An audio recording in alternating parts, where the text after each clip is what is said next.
My name is Amy Clark, a 28-year-old office worker. Currently, I work at my father's construction company. I'm getting married soon. The groom-to-be is George Brown, a classmate from college who confessed his feelings to me. We started dating and now we live together. George works at a company in New York City, while I work at my father's local company. He commutes by train, but I use a car to commute. Now, with our wedding just 3 months away, I'm spending my days busy with preparations. George usually gets home around 7 p.m., so I take care of our meals. On his days off, George helps by cleaning our apartment and the bathroom. I love cars, especially driving them. Because of my father's company, I even have a crane license. Despite standing at only 5'1" and having a baby face, I often surprise people when I operate a crane at a construction site in my work clothes. But I find it amusing to see their reactions. One day, I was about to drive out for shopping. Accompanying me was my best friend, Megan Flynn. We've been best friends since elementary school and even went to the same college. She's a confidant with whom I can share anything. We plan to visit a recently opened outlet mall in the next state, which was a bit far, but we thought it would be a nice drive. I headed to the convenience store where we decided to meet up and met Megan there. Sorry to keep you waiting. Did you wait long? No, I just bought a coffee. Want some, Amy? Megan's coffee looked tasty, so I took her up on the offer. Thanks. Could you grab one for me too? I'll set the navigation system. Okay. Happily obliging, Megan went back into the convenience store. I began to set up the car's GPS and accidentally pressed the history button. Darn it, this touch panel is so sensitive, I muttered, trying to switch the screen back.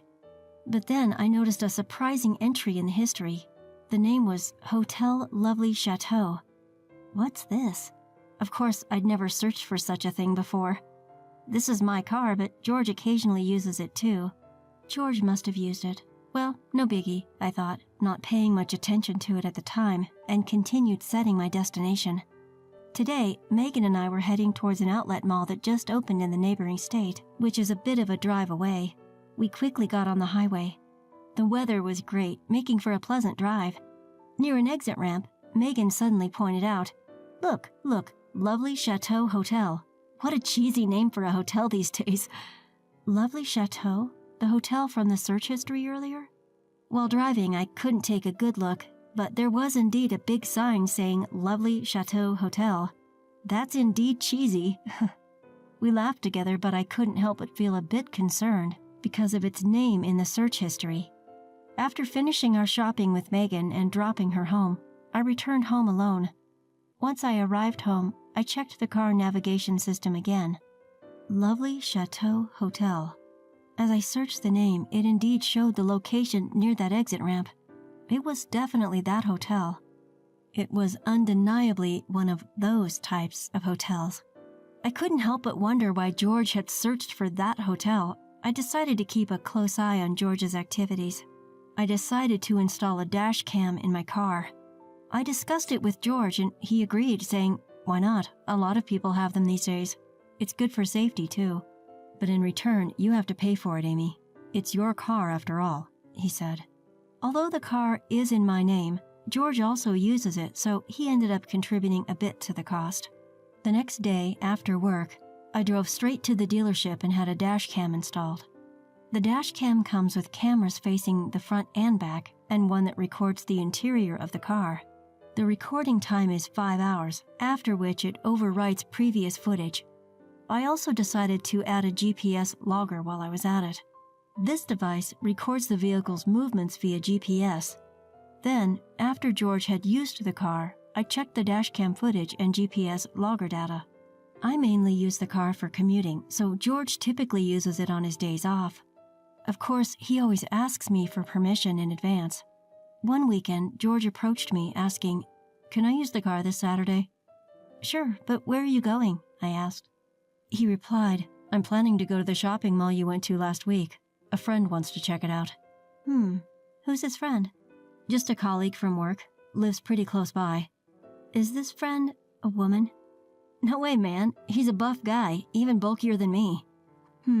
All right then. Bring me back a souvenir. Gotcha, Amy. I bet you'd like something edible. Yeah, I'd love something sweet. All right, got it. Then came the weekend. As planned, George left on Saturday and returned in the evening. I had been waiting for him to come back, and I used the excuse of having left something in the car to go and retrieve the memory card and the GPS logger. After George went to bed, I checked the data from the GPS logger and the memory card. The GPS logger showed he did go to the shopping mall. However, it also revealed that he had taken a detour on the way back, exiting at an interchange. Upon enlarging the location, it was the lovely Chateau Hotel. This seemed completely suspicious. Our wedding is next month, and now this? My fingers were trembling as I operated the device. This was already a huge shock, but I composed myself and checked the memory card. I inserted it into the computer and played back the recorded content. Suddenly, a strange woman appeared on the screen, sitting in the passenger seat. She was quite flashy with long hair and seemed pretty. She appeared to be older than me, but her occasional smile was somewhat childish. Unable to think straight, I just stared at the screen, completely shocked. The conversation was also recorded. "Really, you're such a bad boy. You're getting married next month and you're still doing things like this?" She laughed. "It's all good. The reason I'm marrying her is because her dad's the boss. He's a construction contractor, but he's loaded." George's voice resonated from the playback. "Oh, but once you're married, doesn't that mean we're over?" "No way, you're the real deal for me. I plan on divorcing her after a year or so. Of course, I'll make it look like she's the bad one and I'll grab a hefty alimony and her parents' wealth. After that, I'll be with you." Wait a whole year? "No, we'll continue this relationship in the meantime. I can't bear to be away from you even for a day." "That makes me happy. I love you, George." "I love you too, Grace." I stopped the playback. I couldn't watch it any further. George had been unfaithful, cheating, and he was marrying me just to take over my father's company? The proposal he made, the birthday we spent at the Seaview Hotel, everything was a farce. Why? Tears blurred my view of the computer screen. The next day, I told him I had to prepare for the wedding, so I would be going back to my parents' home for a while. George replied without much thought, "Okay." Perhaps he was even pleased that I was going to be gone. To my parents, I said, "I feel a bit nervous and I want to stay with you guys for a bit. Please, let me cool off." They seemed to think I was having pre-wedding jitters. They welcomed me back happily. After a couple of days passed, I received a message from my best friend, Megan. I felt I could tell Megan the truth. I told Megan everything. Megan said, "Okay, I'll come over tonight. Let's drink until dawn." Despite her cute face, Megan had some boyish qualities, but I loved that about her. I told my parents that it was a last-minute bachelorette party. Soon enough, Megan showed up with bags full of drinks and snacks. "Mom, I'm borrowing Amy for the night. It might get a bit loud, so please bear with us." Megan began cracking jokes as soon as she arrived. "Oh dear, I see you're all chatterboxes, but don't drink too much, okay? I made some stew, so take it and eat it." Her mother thoughtfully prepared some snacks as well. "Wow, thank you. The wonderful smell earlier was the stew, wasn't it? I'll gratefully accept this. Oh, by the way, may I invite another friend over?" "Sure. Go ahead and make it a party that Amy will remember." "Thank you so much." And with that, she called over another friend, Jane. She was a high school classmate. Interestingly, she's a wedding planner at the venue we've booked and will be reuniting as she's overseeing our wedding. She went to the same high school as Megan, and they've met several times, so they're good friends now. The party started with the three of us. I showed the two of them the dashcam footage. Then Megan said, "Oh, I know this person. She's Grace, a junior from our college club. Amy wouldn't know because she wasn't in the club, but both George and I were in the club with her." I was astounded by this revelation. Wait, George's junior? I thought she was older than me. She always seemed mature for her age, but who would have thought it's Grace? She's invited to the wedding. Most of the club members will be there. Megan said while poking a radish from the stew. "But this situation is frustrating, isn't it? I want to get back at her somehow," Jane says, crushing an empty beer can. She's always had a strong sense of justice and even caught a groper during high school, handing him over to the police. She was enraged as if it were her own matter. Accepting Jane's words of revenge, Megan started talking. "Let's ruin the wedding then. I have a plan. Megan said, preparing a piece of paper and starting to write something down. "What do you think, Jane? Your cooperation is essential. Please, help Amy." "Of course. I'm the planner for this wedding, so I can make anything happen." Jane, being the planner, joining our side certainly boosts the success rate of our plan. "Great. You're reliable." "Hey, both of you, you've had too much to drink." And thus the plan was formed. I covered the two of them who fell asleep from drinking too much with blankets and whispered, "Thank you, Megan, Jane." Despite having too much to drink myself, I felt a bit relieved. The next day, I returned to George's place. Several days after I got home, I put my first plan into action. While watching that recorded video, it was Megan who found it. One day after work, I decided to dine out. I met George at the station, drove him to the diner in my car, and we had a meal. And when we got home, I let George out first, and I returned to the room after parking my car. Then I boldly went to the living room and was deeply moved, saying, "George, to prepare something like this for me without even telling me." "Huh?" George made a strange sound in response to my sudden words. "Isn't this a gift for me? I found it in the car." Saying this, I showed George the paper bag containing a luxury brand bag. The brand name was boldly printed on the paper bag. "I was going to clear the rear window of the car because it was dirty. When I tried to pull out the cleaning tools from the floor under the rear, this was in there. Oh, George, you hid it there to surprise me, didn't you? Sorry I found it." I pretended to be innocent and acted even more delighted. No, that is..." George fumbled his words. Do you have someone else to send such a thing to?" "Don't be silly. I have no one but Amy." "Right, you bought it for me, didn't you? How much did this expensive thing cost? Around $2,000? Thanks, honey." Yeah, it's a limited edition, so I think it was $5,000. Well, I thought this would suit Amy, so I bought it. I really intended to surprise you, but, well, it didn't go as planned." "Yes, it seems a bit youthful, but I can still pull it off, right?" "Of course. Any bag would look good on you, Amy." "Hey, that doesn't sound like a compliment." Sorry." "Okay, I'll keep it safe. Thanks a lot." When I heard his last sigh, I could hardly hold back my laughter. In the video from that party, I saw George being urged by Grace to buy a luxury bag, and then confirmed that he had bought a high-end bag and hid it in the floor of the back of the car. I found it, and I got it instead. During dinner later, George was sighing. Serves him right. And a few days later, I got a call from my father. It seems like my father's bad habits have surfaced once again. Believe it or not, he's gone and bought a new car. He's always had a thing for cars, and he's driven quite a few over the years.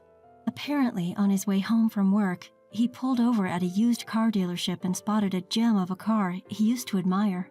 On a whim, he bought it right then and there. "Dad, didn't Mom get mad at you?" "Yeah, sure she did, but that's no biggie. Listen to this. It's a discontinued Type R. It's a car I've always wanted. I thought if I let this one slip, I might never get my hands on it, so I bought it on the spot. I can hardly wait to get it delivered." "Really? You never think about the consequences? What you are going to do with your current car?" "Oh, I'll give it to you. It's still in great shape. It can hold its own against the flimsy cars these days." "That hatchback, right? I suppose I have grown a bit tired of the car I've been driving." "Just sell that one. How can you enjoy driving such a weak automatic car?" "But..." That's when it hit me. "Okay, got it. I'll do that. Thanks, Dad." "Yeah, the new car arrives next week. You can pick it up then. I'll have it cleaned for you." "Okay, but this is the last of your indulgences, right, Dad?" "Don't say that. A man's dreams never end." All right, thanks, Dad." I hung up the phone and couldn't help but grin. And so, my car changed within a few days. "Amy, did you change your car? This one looks cooler than the last one." "Yeah, my dad bought a new car and gave me his old one. It's cooler than the previous one, isn't it?" "Yeah, it's cool. Lend it to me this Saturday." "Sure, why not?" I felt like a fish had taken the bait. And then came Saturday. George, who had left with the car keys, came back immediately. "Hey, that car." "What's wrong? It won't start?" "No, I can't drive it." "You can't drive it?" Well, what's the matter? You drove it just fine yesterday, didn't you?" That's because it's a stick shift. So what's the problem with that? It's just that I only have an automatic license. Oh, that's right. I forgot about that. This is not funny. I can't drive now. That's a problem. I need to be able to drive. Why is that a problem? Do you want me to drive for you? No, that's not. I mean, I don't want to spoil your day off. Really? I don't mind though. No, I'll figure it out. All right then. Safe travels. I knew very well he couldn't. Serves him right. Figure it out. The car I got from my father was a stick shift. There was no problem for me since I have a manual license. However, George only had an automatic license. He legally can't drive that car, and he probably wouldn't know how to drive it anyway. I had already figured out that he's been taking the car on weekly dates. Despite knowing that, I still switched cars. It's my car in my name, and I can do whatever I want with it. Here too, I say, serves him right. Then, with just 1 week to go until our wedding, I received a message and was summoned to a designated location. Hello, my name is Amy, I greeted. Oh, Amy, thank you for coming. The other party responded. Not a problem, so how did it go? Well, please sit down. We'll discuss everything shortly. With that, I was ushered into a meeting room and sat down. Let's first discuss your request. Yes, this was a private investigation agency. I had requested a background check on George. The subject, George Brown, was definitely in the wrong. We have secured photos and videos. Would you like to see them? Yes, please. With that, the man pulled out a laptop, inserted a USB drive, and started playing a video. In it, 2 people were playfully walking arm in arm. They entered a hotel. The date and time of the video were from a Saturday afternoon 2 weeks ago. There were also photos of them kissing, embracing, and more. Thank you, this is enough. I then received the documents and left the office. Honestly, I knew about the affair, but seeing it so blatantly presented was hard. I contacted my friends Megan and Jane and arranged to meet at a pub. I secured a private room, showed them the documents I received earlier, and we started our analysis. Oh man, this is clear-cut evidence. This one's quite something too, they chimed. I have lost all sympathy. I'll bring him down completely. With that, I took a big gulp of my beer. Hey Amy, could you lend me these? Huh? What for, Jane? I was already planning to make a slideshow of the bride and groom, so it would be easy to include these. Okay, all that's left is to get ready for the big day. With that, Megan raised her beer mug and gave me a toast. To us, let's give it our all. I was so touched that everyone was going all out for me that I felt like crying, but I held it back. And so the big day finally arrived. The day of the wedding. It was a hectic morning, busy to say the least. Upon arriving at the wedding venue, I was immediately ushered into makeup and wardrobe amongst other preparations. Regardless of my state of mind, everything moved along as planned. When I saw myself in the mirror, donning the white wedding gown, I was brought to tears. Despite this being the very image I had once dreamed of, I never thought I'd be wearing it with this feeling. My mother, noticing my tears, gently said, "Oh dear, the bride shouldn't be crying already," as she wiped my tears away. "I'm sorry, Mother, but these weren't tears of joy." The ceremony ended and the reception began. Just before making my entrance, I caught sight of Jane, who gave me a comforting smile. George was cheerful and smiling right from the start, while I could only manage an awkward smile. The reception proceeded without a hitch, as planned. Then came the moment for the bride's farewell letter to her family. The hall darkened, and a spotlight fell only on me and my parents at the head table. I was handed a microphone, but instead of reading my letter, I turned to face the crowd and began to speak softly. "Everyone here today, thank you very much for joining us. Normally, at this point, I should be saying goodbye to my parents and expressing my gratitude for marrying the man I love, but..." A stunned silence swept through the crowd as I broke from tradition. Jane, off to the side of the stage, gave me an encouraging thumbs up. "The real bride is not me," I declared, causing an immediate stir among the guests. "The real bride is Grace Davis, a junior from George's college years. George has admitted that it's not me, but her who he truly loves. I have evidence." After speaking, a spotlight shone on one person in the crowd, and there was Grace, bathed in light. A lively music started playing and a slideshow began. Images of them holding hands, kissing, and even entering a hotel were displayed, one after another. Then the music stopped, and a video of their conversation played at a loud volume. The hall was in an uproar. "What's going on here?" "George, you owe us an explanation." Amidst the flying shouts, I handed the microphone to a pale-faced George and bowed to his parents before stepping off the stage. Megan and Jane, who had rushed over, practically dragged me away from the venue. Behind me, the situation had become an unmanageable uproar. Still in my dress, I was led to an unused green room by Jane. Megan brought me my belongings and clothes, and I quickly changed before leaving the wedding venue. Megan drove me home, and I was finally able to catch my breath. "We did it." "Yeah, we sure did." Despite causing such a commotion, I felt oddly exhilarated. After spilling the beans at that wedding, I packed my bags and returned home. I received quite a scolding from my parents when they got home, but since George was the cause of the issue, it wasn't too severe. Father took care of the aftermath. In the end, the wedding was almost over but was called off, so there were issues like returning the gifts. People understood the situation, so everything went smoothly without any significant issues. The one who had a hard time was George. His infidelity got exposed, and the wedding became a mess. As a result, his parents had to bear the entire cost. On top of that, his boss was present, so the whole company came to know about it. The fact that George had been contacting Grace during work hours using the office email was also discovered, and George was demoted. He didn't lose his job, but with all the commotion he caused, he couldn't possibly work comfortably. Unable to handle the office atmosphere, he soon quit. As for Grace, the other party, she didn't end up with George after causing all that commotion. It seems they broke up eventually.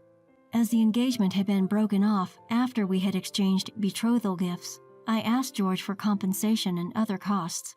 George had used most of his savings on wedding day preparations, so his parents had to step in and pay. George, lacking any particular skills, had trouble finding a new full-time job. It seems he's now working part-time to pay back his debts. I also demanded compensation from Grace, his affair partner. As she had a bad reputation and was disowned by her parents, she had to pay the compensation herself, but she didn't have any savings, so she borrowed money from some shady loan sharks. Now she's working in the nightlife industry to make those payments. It's not enough compared to the emotional pain I suffered, but, well, it serves them right. Thanks to Father's compassion, I was put on leave, and with my newfound free time, I decided to take a trip to Alaska. For some reason, people tend to head north in times like these. Jane had also resigned from the wedding venue, taking responsibility for her part in the commotion. Feeling a bit guilty, I decided to invite her to join me on the trip to Alaska. With the damages I received from George, I covered the expenses. We used a ferry for our round trip, as we went by car. On the return ferry, we hit it off with two guys who were bikers. We exchanged contact information and decided to meet up again in New York. The two guys who worked at the same company said they go on a road trip to Alaska on their motorcycles every year. When I got back to New York and told Megan about this, she got upset that I didn't invite her. So it was decided that we would add one more person and organize a 3-on-3 mixer, including Jane. Even though a lot has happened, I've regained my spirit. Life throws curveballs, but I thought, well, such things happen. And with that, I decided to walk firmly towards the future.